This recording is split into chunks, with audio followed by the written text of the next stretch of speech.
The Vexery Empire had conquered 37 worlds across 5 star systems. They had crushed civilizations that were thousands of years old. They had burned cities made of crystal and drowned entire planets in nuclear fire. Their military was the most feared force in the known galaxy, and no species had ever defeated them in open combat. Their name alone was enough to make entire worlds surrender, without a single shot being fired. Hi, Sovereign. Zelthos stood on the bridge of his flagship and looked at the blue planet floating in the darkness of space.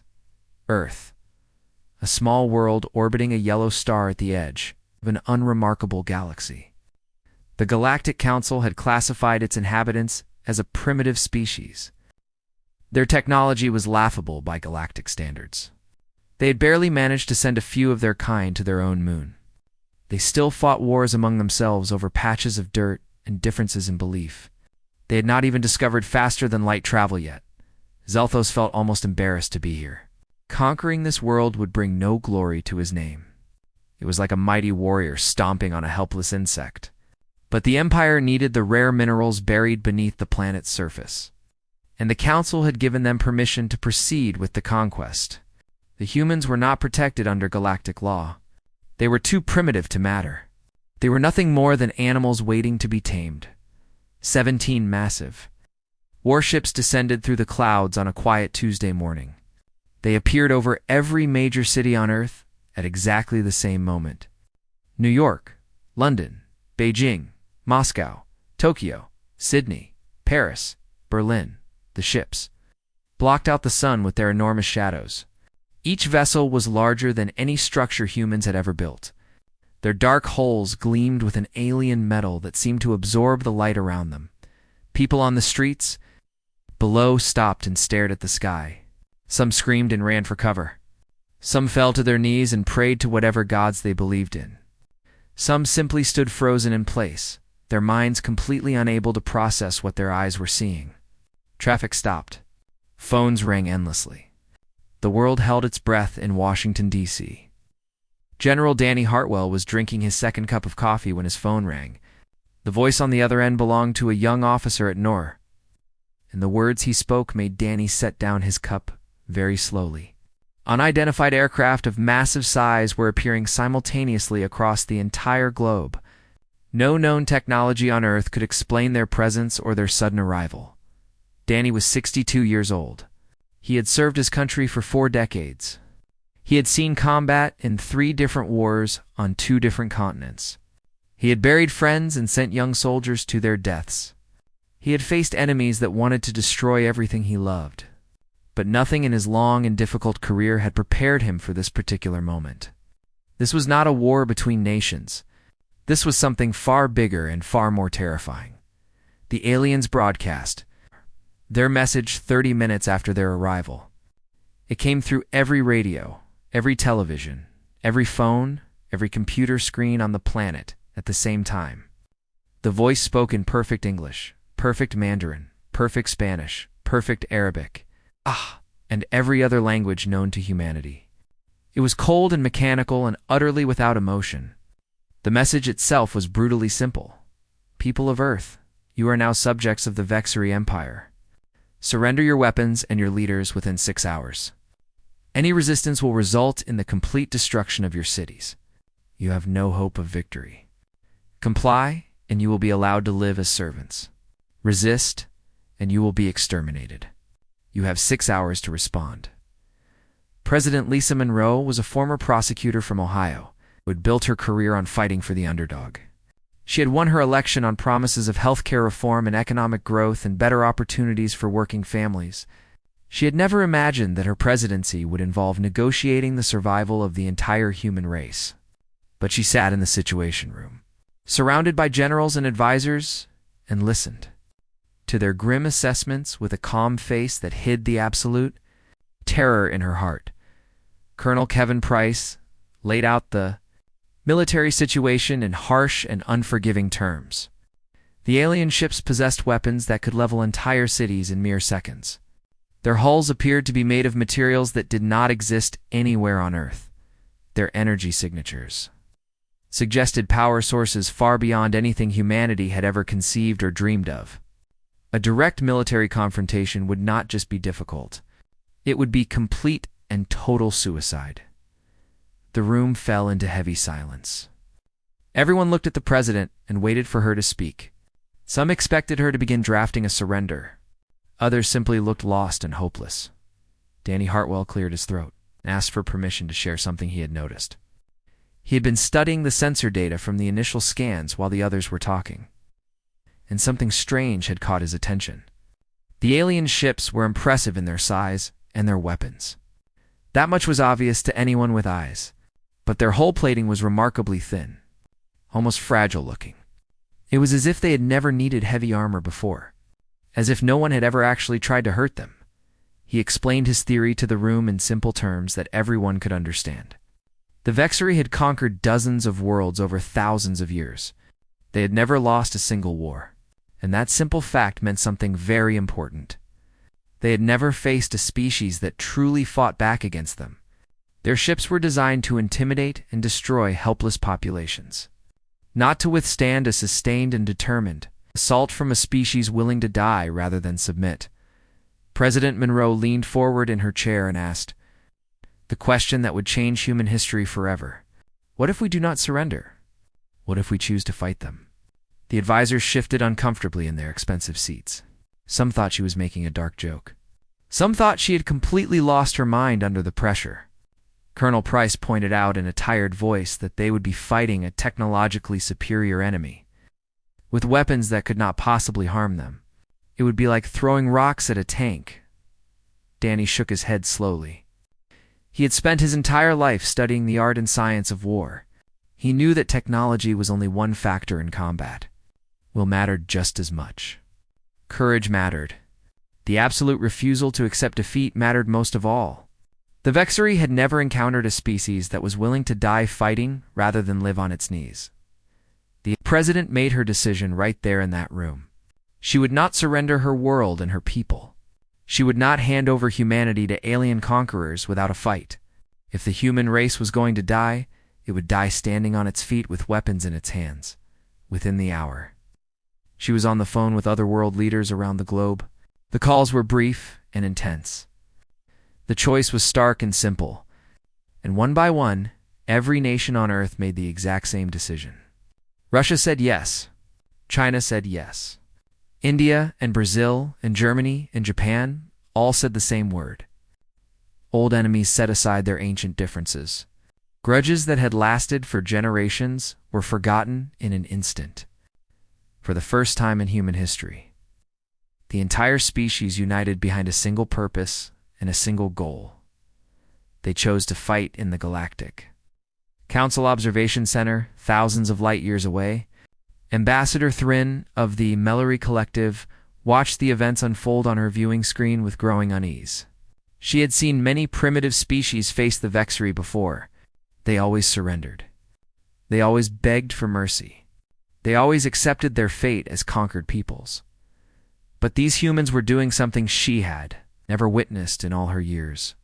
They were mobilizing for war. Their primitive aircraft were taking to the skies. Their naval vessels were positioning themselves beneath the alien ships. Their soldiers were gathering in the streets with weapons that should have been completely useless against Vexery technology. They were preparing to fight a battle they could not possibly win. Threen felt a strange sensation deep in her chest. It took her a long moment to identify what it was. It was fear. Not fear of the powerful Vexery. Fear of the humans. Fear of a species so foolish, and so brave, and so utterly insane that they would challenge the most powerful military force in the entire galaxy with nothing but courage and desperate determination. She turned to her aide and spoke words that would later be recorded in the official history of the Galactic Council. "I believe we may have made a terrible mistake in our assessment of this species." 6 hours passed slowly. The deadline arrived. The Vexery waited patiently for the message of surrender that always came from conquered worlds. It never came. Instead, the first missiles launched from the surface of the Earth. streaking upward toward the alien ships with trails of fire and smoke behind them. The battle for the future of humanity had begun. The Vexery had expected tears and terror and desperate pleas for mercy. They had expected world leaders to appear on their screens, begging to negotiate the terms of surrender. They had expected the humans to behave like every other primitive species they had conquered in their long history of galactic domination. They expected submission. They expected fear. They expected the natural order of things to continue as it always had. They received instead was a barrage of missiles screaming.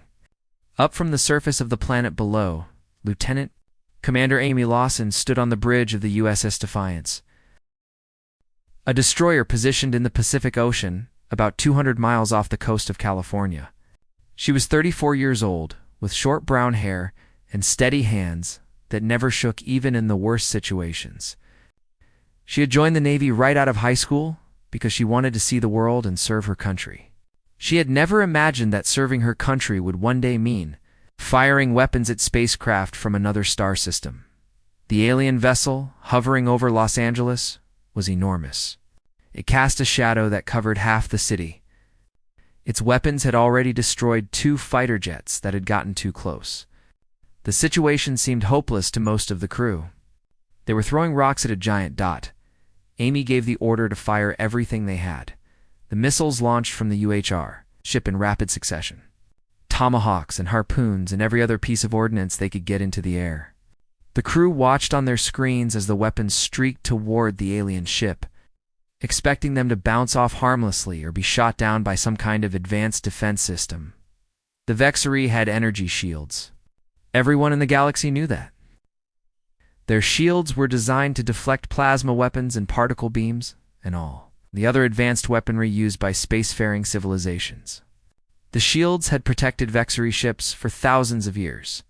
They had never failed, but they had never encountered kinetic projectiles filled with chemical explosives. The first missile punched through the energy shield like it was not even there. The shield was designed to disperse energy, not stop physical objects moving at high speed. The warhead detonated against the thin hull plating, tearing a hole in the side of the ship. The second missile followed, then the third, then a dozen more from other ships and ground batteries that had joined the attack. The alien vessel shuddered and groaned. Fire erupted from multiple points along its hull. Systems failed in cascading waves as explosions ripped through compartments that had never been designed to withstand this kind of assault. The ship began to tilt, its engines failing one by one. Amy watched in stunned silence as the massive Vexery warship fell from the sky. It crashed into the San Gabriel Mountains with an impact that registered on seismographs around the world. 3,000 Vexery soldiers died in the wreckage. The most advanced military force in the galaxy had just lost a ship to weapons that were considered primitive by galactic standards. The news spread across the planet within minutes. A Vexery ship had been destroyed. The enemy could be hurt. The enemy could be killed. Hope flickered to life in the hearts of billions of humans who had been preparing to accept their doom. High Sovereign Zelthos received the report on his flagship and refused to believe it at first. He demanded confirmation. He watched the footage from the surface. He saw his ship burning in the mountains of California. He saw the primitive missiles that had brought it down. This was impossible. This could not be happening. The humans were insects. They were animals. They did not have the technology to threaten the Empire, but the evidence was burning in front of his eyes. In the Galactic Council observation deck, Ambassador Threen dropped her ceremonial staff when she saw the footage. The sound of it hitting the floor echoed through the silent chamber. Every representative from every species in the Council was watching the feeds from Earth now. They'd all expected a quick and boring conquest. Instead, they were witnessing something that had not happened in 10,000 years of recorded galactic history. A primitive species had destroyed a Vexery warship within hours of first contact. Counselor Breath of the Unari turned. To his colleagues with wide eyes, the Unari were an ancient species known for their wisdom and their calm demeanor. Nothing surprised them. Nothing shocked them. They had seen empires rise and fall over millions of years. Breath looked very surprised now. "These humans," he said slowly. "What exactly do we know about them?" The answer was not comforting. Humans had existed for only a few 100,000 years. They had developed civilization only in the last 10,000. They had invented powered flight barely a century ago. By galactic standards, they were newborns stumbling through their first steps. But there was something else in the records. Something that the Council had overlooked when they classified humanity as primitive and harmless. The humans had spent almost their entire existence fighting each other. War was not something they did occasionally. War was woven into every part of their history and their culture and their very nature. They had developed weapons of mass destruction and used them on their own kind. They had fought conflicts that killed millions upon millions of their own species. They were not peaceful primitives waiting to be conquered. They were warriors who had been practicing for this moment for thousands of years. Back on Earth, the battle continued. In New York, ground forces armed with anti-tank missiles brought down a Vexery landing craft trying to deploy soldiers in Central Park. In Moscow, Russian air defenses filled the sky with fire, forcing the alien ships to retreat to higher altitudes. In Beijing, the Chinese military launched a coordinated strike that damaged to more enemy vessels. The Vexery tried to respond with orbital bombardment. They fired their plasma weapons at military bases and population centers.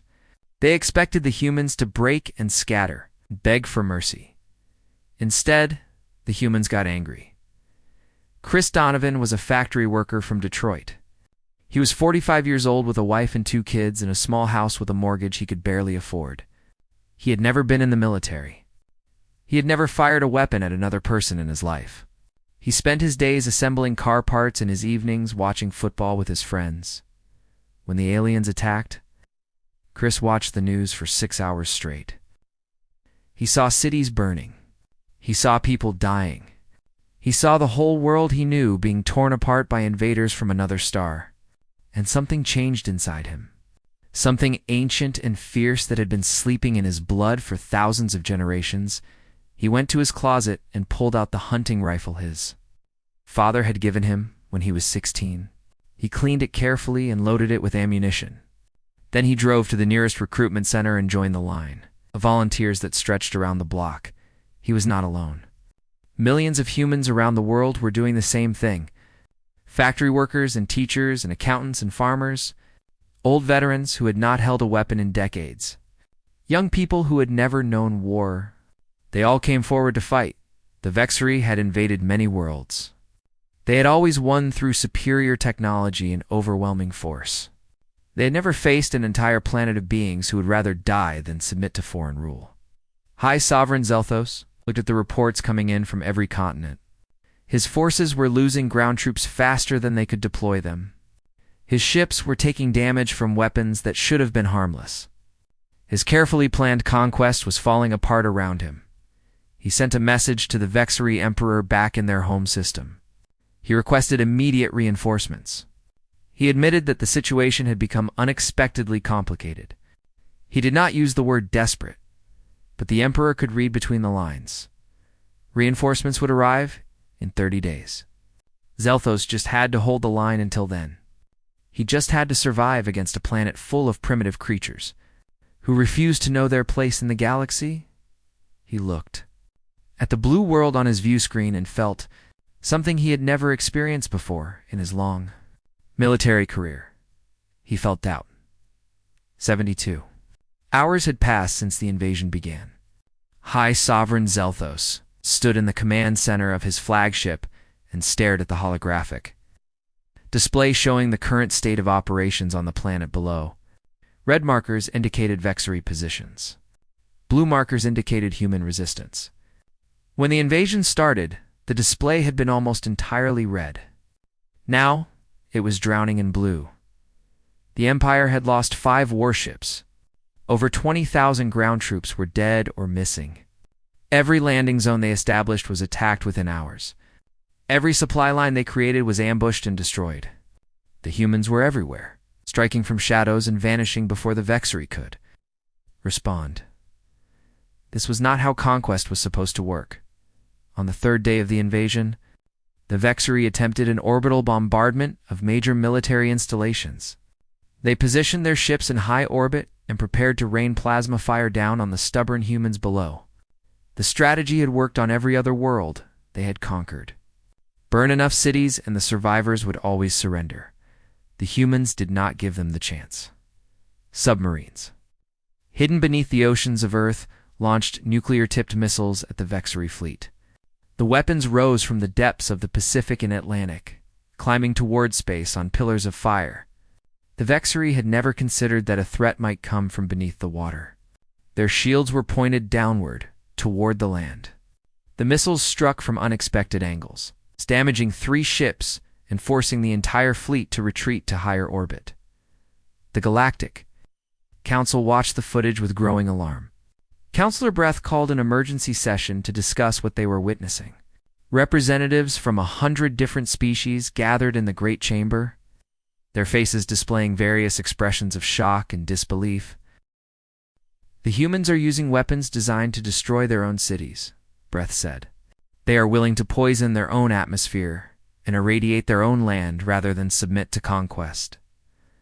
What kind of species does such a thing? No one had an answer. No species in recorded history had ever behaved this way.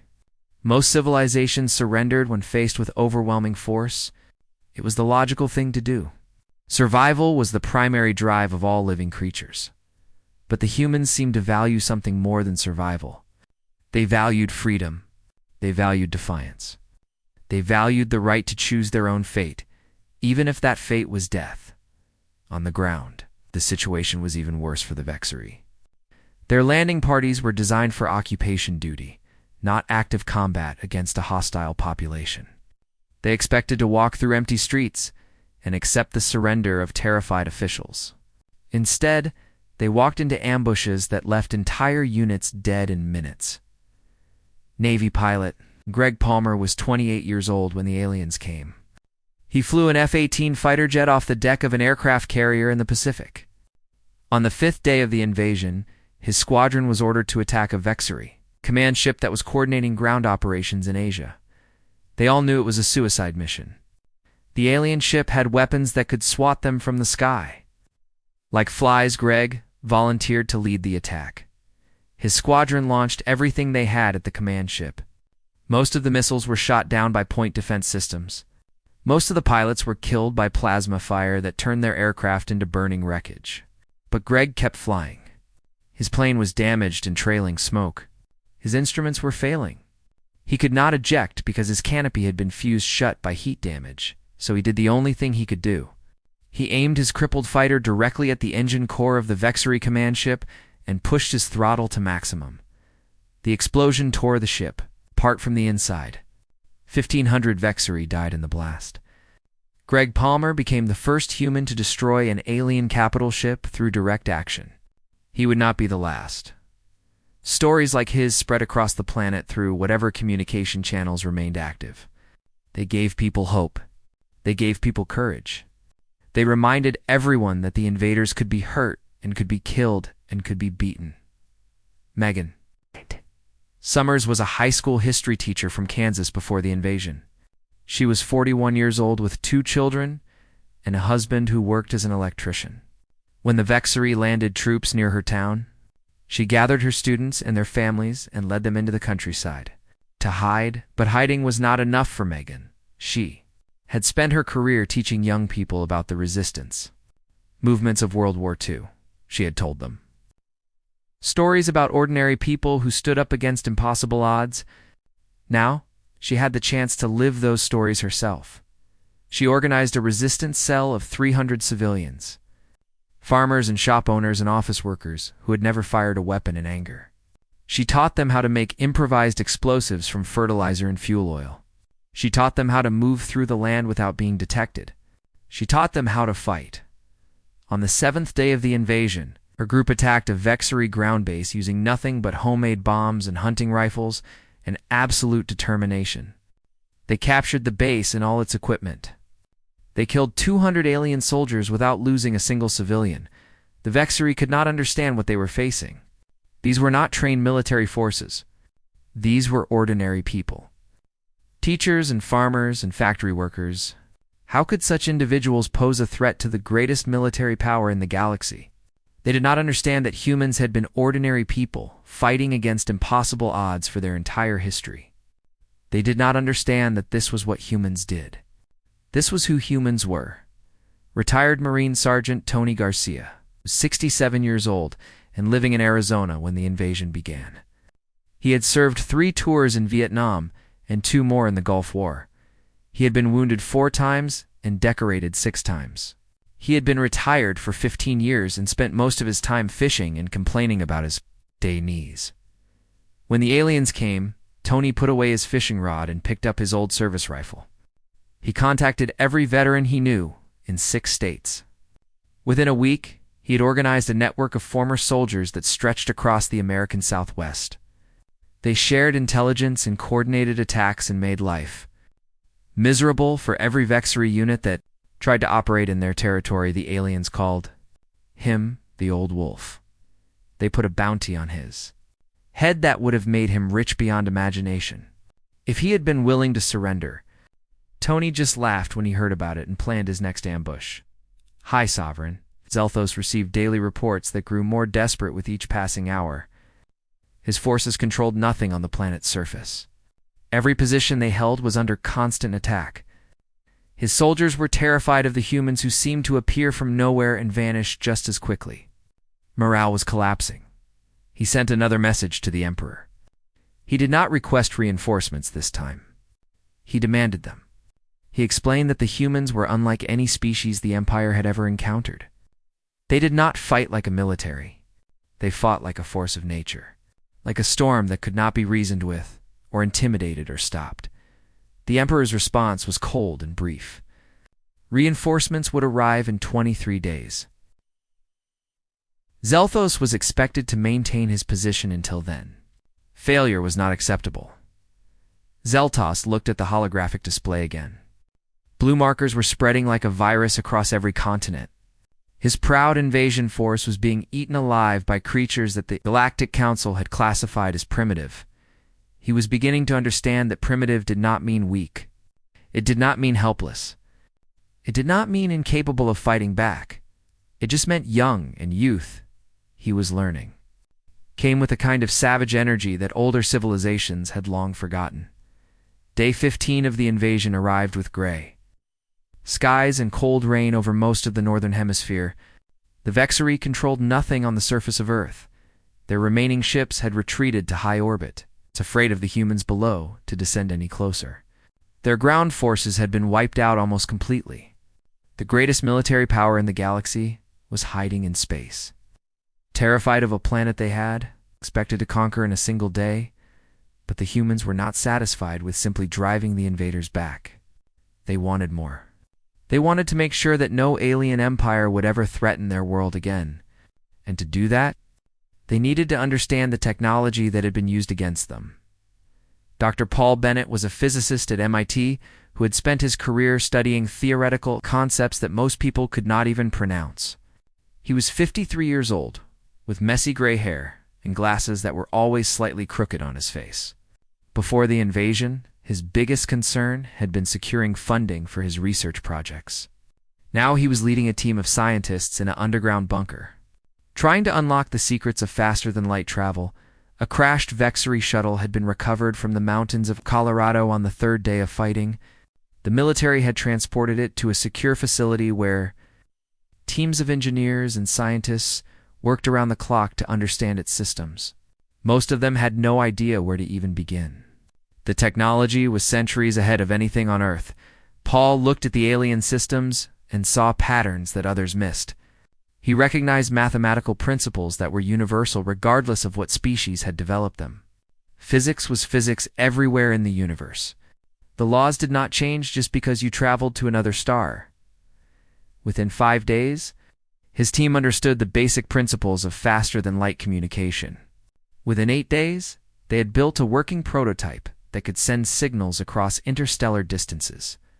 Humanity had just leaped forward 1,000 years in technological development, because one physicist refused to accept that the problem was unsolvable. Laura Kim was a software engineer from Seattle who had been recruited to work on the captured alien computers. She was 31 years old and had spent her career writing code for video games and social media applications.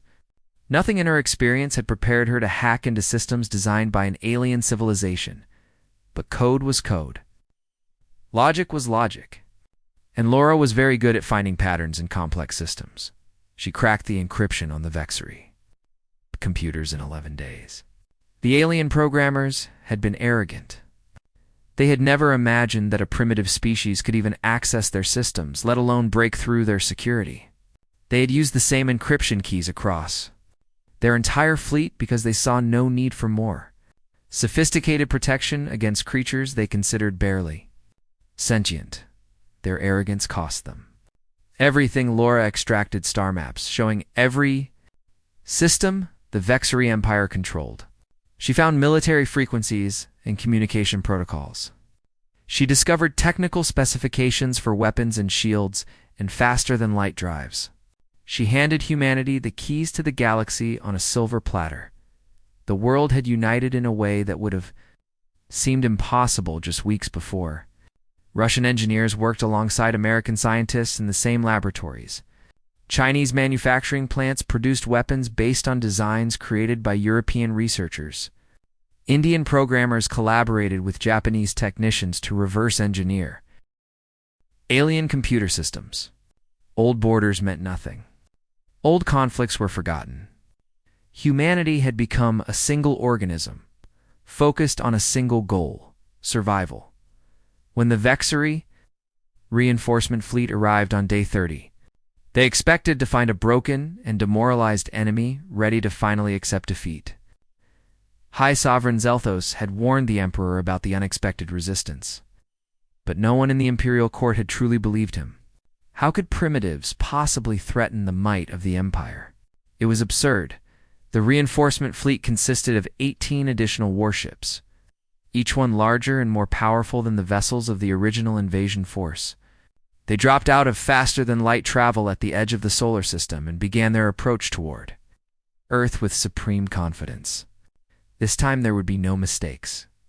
This time the humans would learn their place.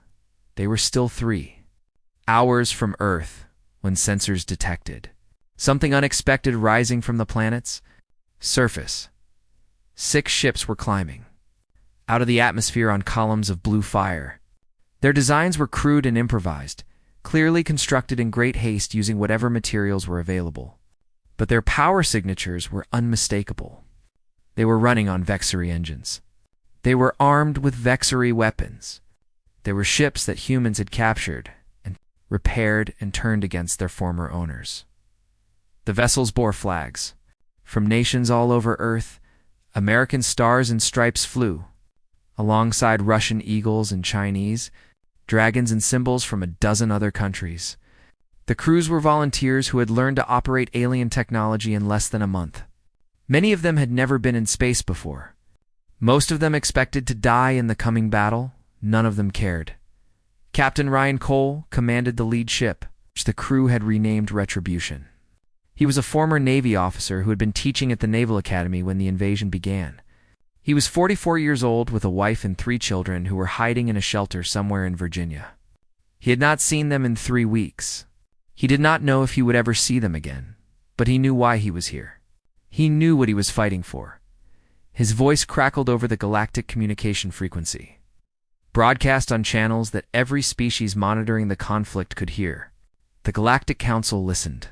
The Vexery Emperor listened. Civilizations across 1,000 star systems listened as a human spoke words that would echo through history. You came to our world uninvited. You threatened our families. You tried to take our freedom and our future. You expected us to kneel and beg for mercy like every other species you have conquered. But we are not like those other species. We are humans. We do not kneel. We do not beg. We fight. And today, you will learn why that was a terrible mistake. The Battle of Earth lasted 9 hours.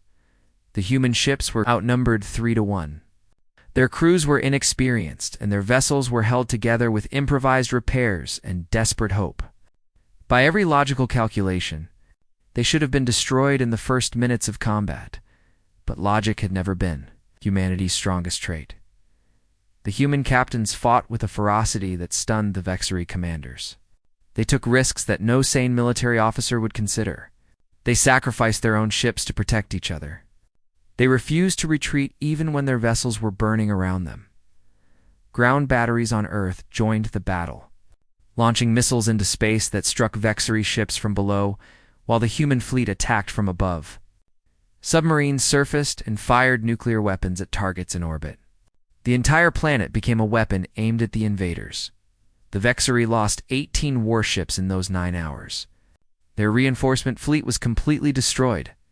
The survivors fled into hyperspace, abandoning their dead and their wounded and their pride. They broadcast warnings to every corner of the galaxy as they ran. Do not go to Earth. The humans are insane. They cannot be conquered.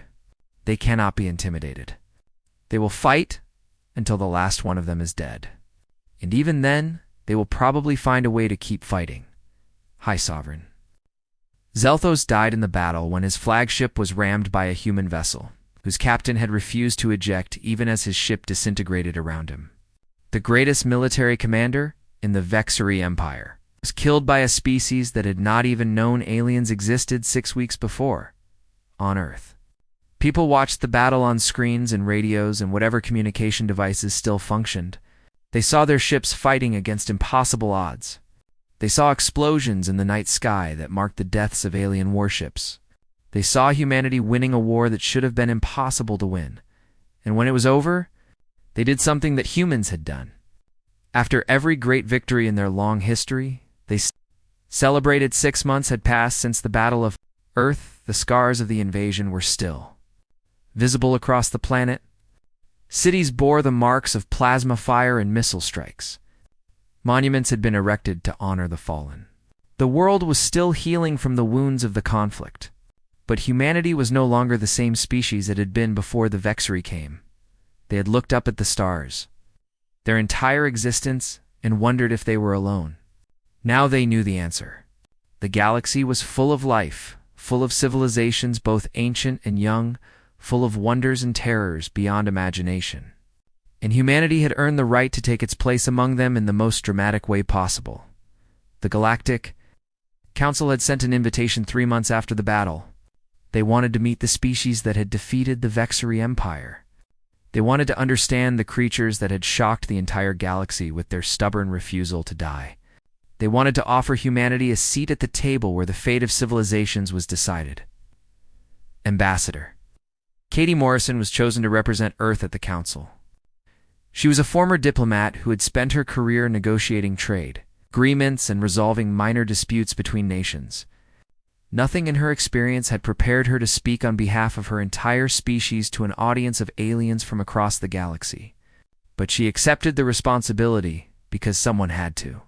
And she believed she could do it well. The journey to the Council headquarters took 3 weeks in a ship that had been built using reverse-engineered Vexery technology.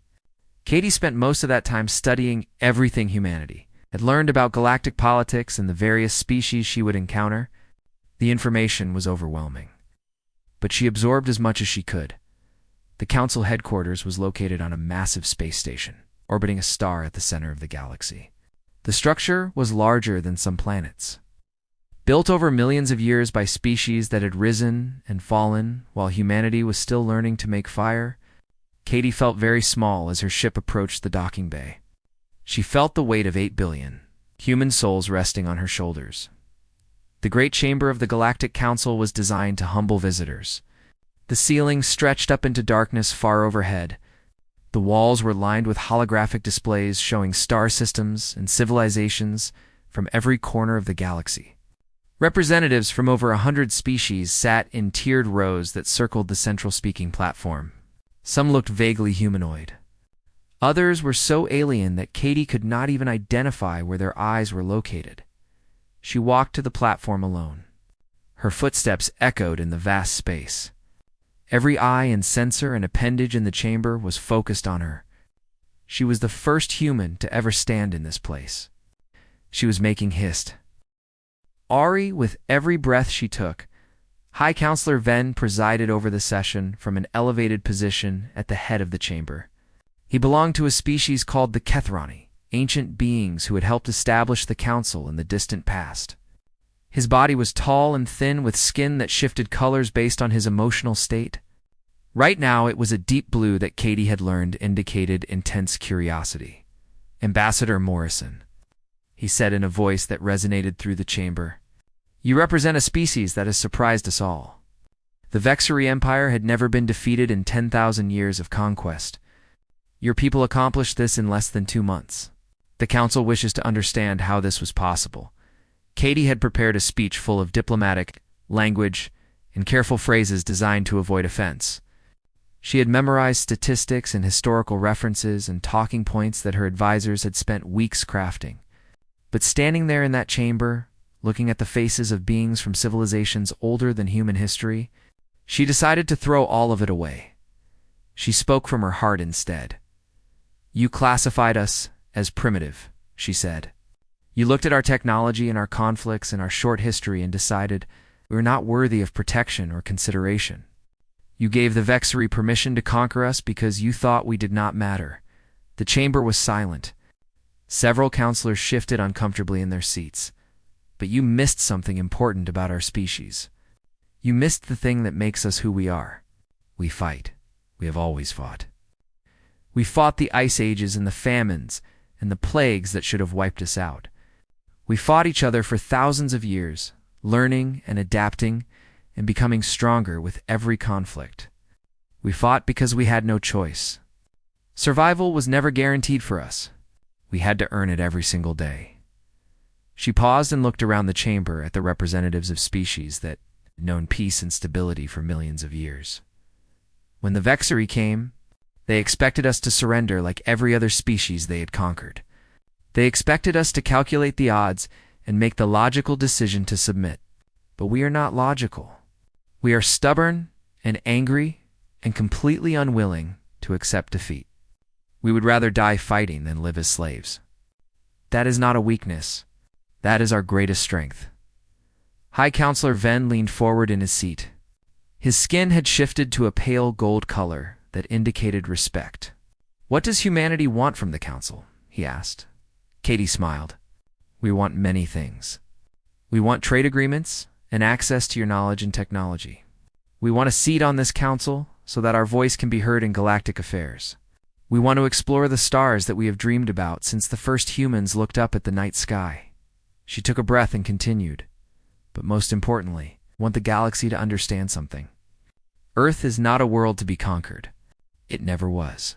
We spent our entire history preparing for threats we did not even know existed. We built weapons and trained soldiers and developed strategies for wars that had not yet begun. When the Vexery arrived, they thought they were attacking a helpless primitive world. They were wrong. They attacked a planet of warriors who had been practicing for exactly that." Moment for 10,000 years, the chamber erupted in murmured conversations. Representatives consulted with each other in languages Katie could not understand. She waited patiently for the noise to die down. Counselor Breath of the Unari rose from his seat and addressed the assembly. He was the same representative who had first expressed doubt about the Council's assessment of humanity on the day of the invasion. His voice carried the weight of millions of years of accumulated wisdom. "I move that humanity be granted full membership in the Galactic Council," he said. "They have proven themselves worthy not through peaceful development or diplomatic achievement, but through the most ancient test of all. They faced annihilation and refused to accept it. They fought an enemy that should have destroyed them and emerged victorious. If that does not earn them a place among us, then nothing ever could." The vote was unanimous. Every species in the chamber supported the motion. Humanity had joined the galactic community not as a junior member to be guided and protected, but as an equal partner to be respected and perhaps even feared back on Earth. General Danny Hartwell watched the broadcast of the council session with his grandchildren. They had gathered at his farmhouse in Virginia to witness the historic moment together. His granddaughter Emma was 8 years old, with bright, curious eyes that reminded him of his late wife, Grandpa. She asked as the broadcast ended, "Will the aliens ever come back?" Danny put his arm around her and looked out the window at the night sky. The stars were shining brightly, no longer just distant points of light, but actual destinations that humanity could now reach. Ships were already being built in orbital shipyards. Explorers were volunteering for missions to distant systems. The universe was opening up before them, like a flower greeting the sun. "Maybe," he said quietly. "There are a lot of species out there in the galaxy. Some of them might not have heard what happened here. Some of them might think they can succeed where the Vexery failed." He smiled at his granddaughter with the same steady confidence that had carried him through for decades of military service. "But if they do come, they will find us ready. They will always find us ready. That is what it means to be human.